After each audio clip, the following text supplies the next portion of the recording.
Meet Mike. He works for a small landscaping company. Mike was in a car accident and injured his arm and neck.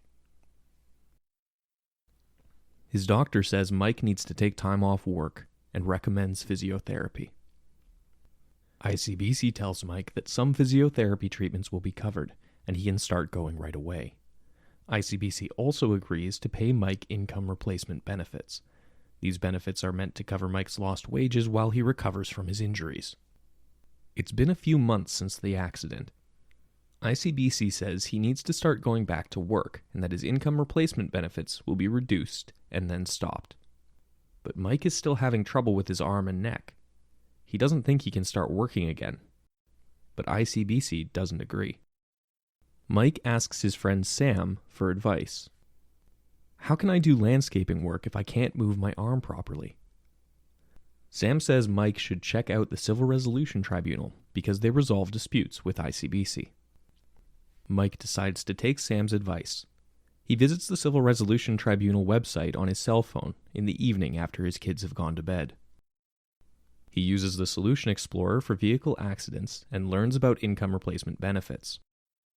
It explains who's eligible for benefits and your options if you don't agree with ICBC's decision. The Solution Explorer has communication templates. He uses one to send an email to ICBC. He hopes they will reconsider his benefits.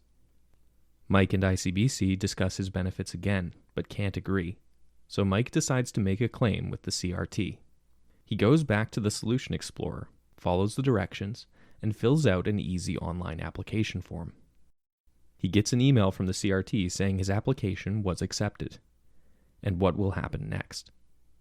The CRT sends a dispute notice to ICBC and accepts their response to the claim. Next, the CRT assigns a case manager to help Mike and ICBC reach an agreement if possible. If they can't agree, the case manager will explain the next steps in the process and what kind of evidence Mike might need to prove he's entitled to more income replacement benefits. Mike might need to get expert evidence, such as a report from a doctor. In rare cases, the CRT might appoint an expert to do an independent medical examination to provide an opinion about Mike's injuries and expected recovery time. After all the written arguments and evidence have been submitted, an independent legal expert, called a tribunal member, will make a binding decision. Do you have a dispute with ICBC about your accident benefits? Visit the Civil Resolution Tribunal website today to learn how we can help.